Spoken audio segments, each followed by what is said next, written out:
Pernah nggak sih kamu ngerasa capek banget setelah kumpul-kumpul bareng temen, padahal acaranya seru?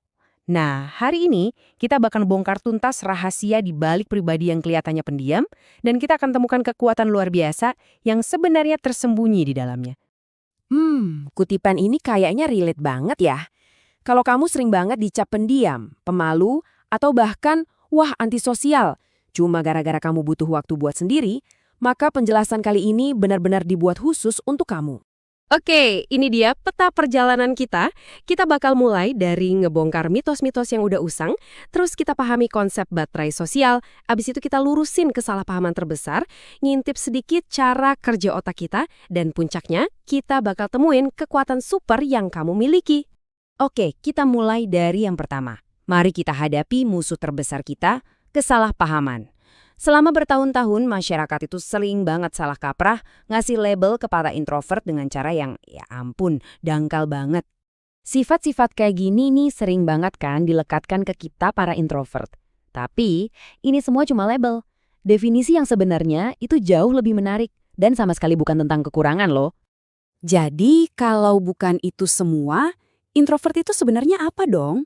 Jawabannya ternyata simple banget, dan semuanya itu cuma soal satu kata, energi. Nah, pelopor konsep ini, yaitu Carl Jung, ngejelasinnya gini. Ini tuh bukan soal kamu pinter ngomong atau enggak, tapi kemana energi kamu itu mengalir. Apakah keluar, ketemu banyak orang, atau justru ke dalam, ke dunia pikiran dan perasaan kamu sendiri. Coba deh, biar gampang bayangin analogi modern ini. Introvert itu kayak baterai HP yang bisa diisi ulang. Energi kita itu kesedot habis di keramaian dan kita butuh waktu menyendiri buat nge-charge lagi. Sebaliknya, extrovert itu kayak panel surya. Mereka justru dapat energi pas lagi ada di sekitar orang lain.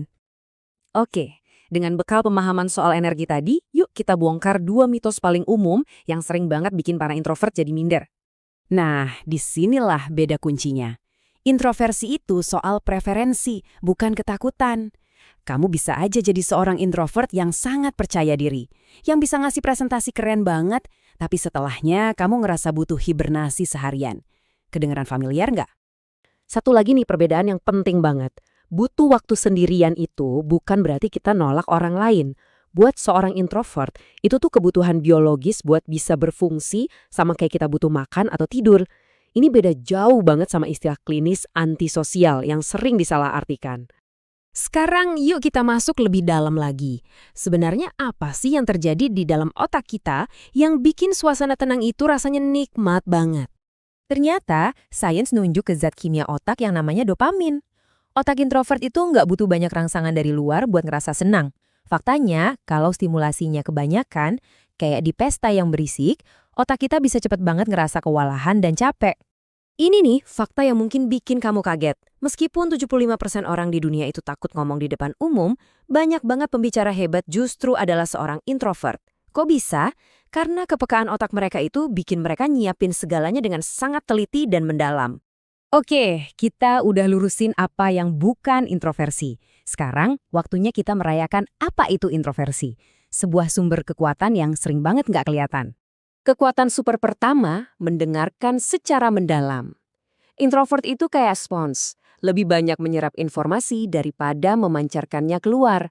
Inilah yang bikin mereka jadi pendengar yang luar biasa, yang mampu memahami inti masalah dan perasaan orang lain.